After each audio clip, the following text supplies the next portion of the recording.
السلام ویورز، میں ہوں آپ کی ہوسٹ محوش ناز۔ کیسے ہیں آپ سب لوگ؟ خیریت سے ہیں؟ میں ایک بار پھر سے حاضر ہوں عشق ناول کی قسط نمبر 5 لے کر، جسے تحریر کیا ہے ارید شاہ نے۔ تو آئیے شروع کرتے ہیں اپنی قسط نمبر 5۔ وہ جب بھی آنکھیں بند کرتا وہ اس کے سامنے آ کر کھڑی ہو جاتی۔ اس سے شاید ہی زندگی میں اتنی خوبصورت لڑکی دیکھی ہوگی۔ اس کی آنکھیں، اس کی خوبصورت مسکراہٹ ہر گزرتے لمحے کے ساتھ سکندر اس کے چہرے میں کھونے لگا۔ نیند تو آنکھوں سے جیسے روٹ چکی تھی۔ اس کا دل چاہا کہ وہ ایک بار پھر سے اس پہاڑی پر چلا جائے اور لڑکی کے بارے میں پتہ کرے۔ آخر وہ کون تھی؟ پہاڑی پر کیا کر رہی تھی؟ جبکہ اس پہاڑی کی طرف تو سکندر نے کوئی گھر، کوئی مکان نہ دیکھا تھا، صرف ایک ندی تھی، ایک بہت ہی خوبصورت ندی بہتی صاف شفاف پانی کی۔ ہر گزرتے لمحے کے ساتھ وہ سکندر کے حواس پر چھپی چلی جا رہی تھی۔ وہ اس وقت بے چینی سے اگلے دن کا انتظار کر رہا تھا کہ کب وہ اس پہاڑی پر واپس جا کر اس پری کو دیکھے گا۔ اسے دیکھنے کے لیے، اس سے ملنے کے لیے، اس سے باتیں کرنے کے لیے اتنا بے چین تھا کہ اس کی یہ رات گزرنے کا نام ہی نہیں لے رہی تھی۔ اس کا دل چاہ رہا تھا کہ وہ ابھی اسی وقت وہاں واپس چلا جائے۔ روز کی بنسبت آج ہوٹل میں بہت بھیڑ بھاڑ تھی۔ ایسا لگ رہا تھا جیسے پیچھے ہال میں کوئی شادی ہو۔ خوبصورت لڑکیاں اور ہینڈسم لڑکے ادھر سے ادھر گھوم رہے تھے۔ زیان اور شہریار کا ارادہ اس وقت باہر کہیں جانے کا تھا۔ لگتا ہے آج یہاں کوئی شادی ہے، زیان نے کہا۔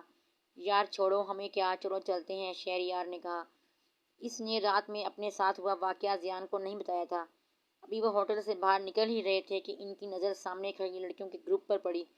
یار یہ تو وہی لفٹ والی لڑکی ہے۔ زیان انجانے میں شہریار کے دل کے تار چھیڑ دیے تھے۔ شہریار نے بے ساختہ نظر اٹھا کر اس کی طرف دیکھا اور پھر دیکھتا ہی رہ گیا۔ کتنی خوبصورت ہے نا یہ، زیان بڑبڑایا تو شہریار نے غصے سے اس کی طرف دیکھا۔ کمینے، بھابھی ہے تیری؟ جانو بھابھی کی بات نہیں کر رہا، بھابھی کی سہیلی کی بات کر رہا ہوں۔ دیکھنا کتنی پیاری ہے۔ زیان نے مہر کے ساتھ کھڑی اس دوسری لڑکی کی طرف اشارہ کیا جو اس دن اس کے ساتھ لفٹ میں بھی تھی۔ ہاں یار، اس پر تو میں نے دھیان ہی نہیں دیا۔ یہ بھی بہت خوبصورت ہے۔ کمینے، بھابھی ہے تیری؟ زیان نے اس کے الفاظ اسے ہی واپس لوٹائے تھے۔ اچھا جی، شہریار نے ذو معنی انداز میں سیٹی بجائی۔ ہاں تو تیرا دھڑک سکتا ہے میری بھابھی کو دیکھ کر، تو میرا تیری بھابھی کو دیکھ کر نہیں دھڑک سکتا؟ زیان برا مناتے ہوئے بولا۔ ابھی ان دونوں کی بحث جاری تھی جب وہ لڑکیاں وہاں سے کہیں چلی گئی۔ یار تیری بھابھی اور میری بھابھی دونوں ہی چلی گئیں، چل ڈھونڈتے ہیں، شہریار نے اس کا ہاتھ تھامتے ہوئے کہا۔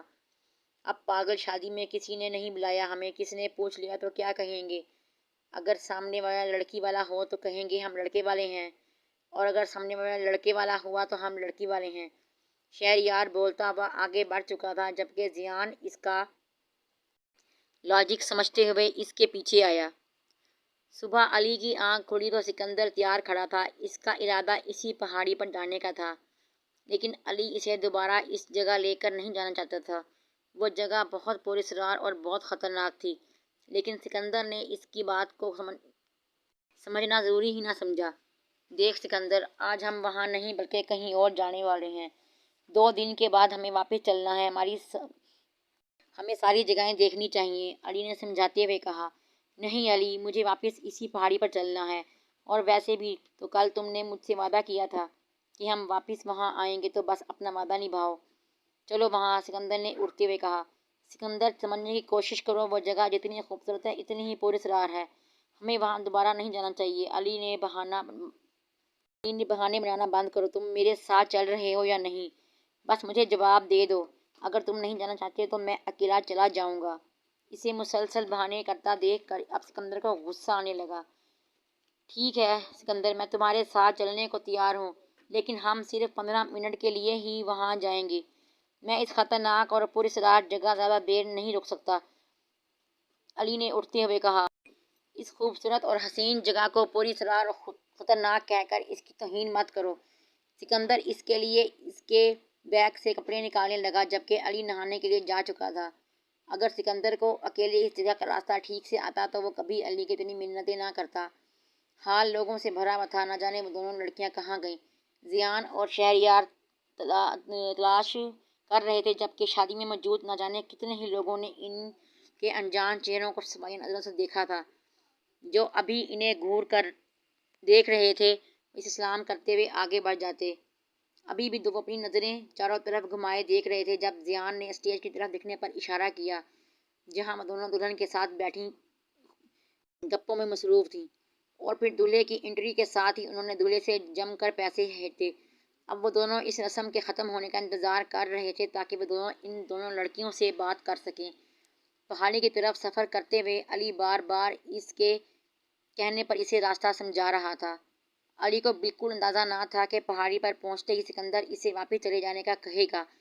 علی نے سارے راستے میں اسے ٹھیک سے راستہ سمجھایا تھا، اب تو وہ اکیلے بھی واپس آ سکتا تھا۔ علی نے پہاڑی پر پہنچ کر اپنے مطابق 15 منٹ کے بعد واپس چلنے کو کہا تو سکندر نے اسے کہا کہ تم اکیلے چلے جاؤ، اب مجھے راستہ پتہ ہے، میری طرف سے تم بے فکر ہو جاؤ، میں ٹائم پر پہنچ جاؤں گا۔ سکندر کی یہ بات سن کر علی کو غصہ آنے لگا۔ ایک تو یہ جگہ جہاں وہ اسے غلطی سے لے آیا تھا اور اوپر سے اس کا واپس نہ جانا۔ دیکھو سکندر، میری بات کو سمجھنے کی کوشش کرو، کوئی چھوٹے معصوم بچے نہیں ہو جسے بار بار ایک ایک بات سمجھانی پڑے گی۔ تم یہاں میری ذمہ داری ہو اور میں تمہیں اس طرح سے اکیلا چھوڑ کر نہیں جاؤں گا۔ وہ غصے سے بولا تھا۔ وہی تو میں کہہ رہا ہوں علی کہ میں کوئی چھوٹا معصوم بچہ نہیں ہوں جو یہاں ڈر جاؤں گا۔ تم آرام سے جاؤ، اپنے کام نپٹاؤ اور واپس چلنے کی تیاری کرو۔ تب تک میں بھی یہ پہاڑی دیکھ کر آ جاؤں گا اور تصویریں بنا لوں۔ اور علی نے انجانے میں ہی صحیح لیکن سکندر کو ضد دلاوا رہا تھا، اور ضد کے معاملے میں سکندر کبھی کسی کی نہیں سنتا تھا۔ یہی وجہ تھی کہ سکندر کو اس پہاڑی پر رہنے کی ضد ہو گئی تھی، اور دوسری وجہ وہ لڑکی جس کی ایک ہی جھلک دیکھ کر وہ اس کا دیوانہ ہو چکا تھا۔ علی نے اسے واپس چلنے کے لیے بہت منایا جہاں لیکن وہ اپنی ضد پر اڑا رہا۔ علی سمجھا کر واپس آ گیا جبکہ سکندر اس پہاڑی کی طرف دیکھتا رہا، اس خوبصورت مہاجبین کو ڈھونڈنے لگا۔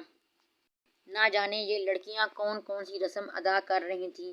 شہریار اور زیان ایک طرف کھڑے ہوئے ان کا انتظار کر رہے تھے جب ان کے قریب ایک لڑکا اپنے والدین کے ساتھ کھڑا تھا۔ وہ شکل سے کافی ڈیسنٹ اور بہت ہینڈسم تھا۔ پہلے اس نے زیان اور شجر کو مسکرا کر دیکھا، پھر پوچھنے لگا کہ آپ دونوں کون ہیں، آپ کو پہلے کبھی نہیں دیکھا۔ اس کا بات کرنے کا انداز زیان اور شہریار دونوں کو بھی بہت اچھا لگا تھا۔